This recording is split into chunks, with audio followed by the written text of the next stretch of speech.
professional experience, having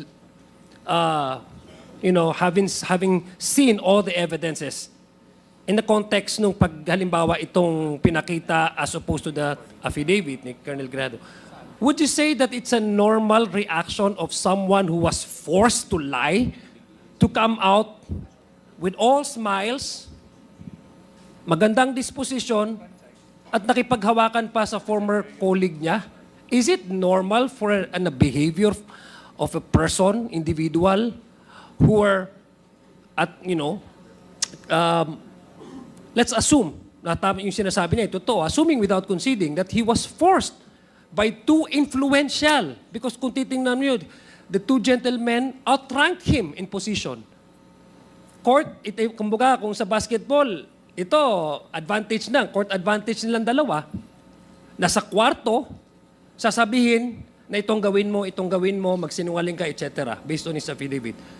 Would that be a normal reaction of a person who was forced to say something, to lie before his teeth na magsabi na dapat ito ang gusto naming sabihin mo at alam niyang mali at hindi tama at kasinungalingan?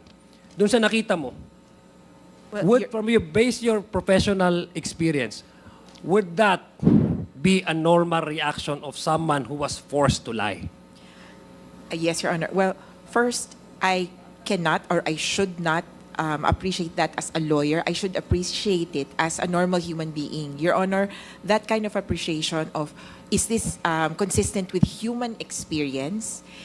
It would not be consistent with human experience to see someone coerced leave a room without any restraints at sasabihin na hindi siya na pinilit siya sa loob ng kwarto. So it would be inconsistent with what we have seen. And Your Honor, this kind of evidence will only prove that, however, on the other hand, that these gentlemen went into the room, left the room at these times, and the last person to leave the room was Colonel Grijaldo without anyone keeping him in detention. So yung, kumbaga, ang maiisip po kasi ng karamihan, yung parang restraint is parang inaresto ka. His freedom to leave the room without any pressure or even without the presence of the two others. I think the two lawyers were still inside the room. We did not see that in the video. It would say that Colonel Grijaldo was not under arrest.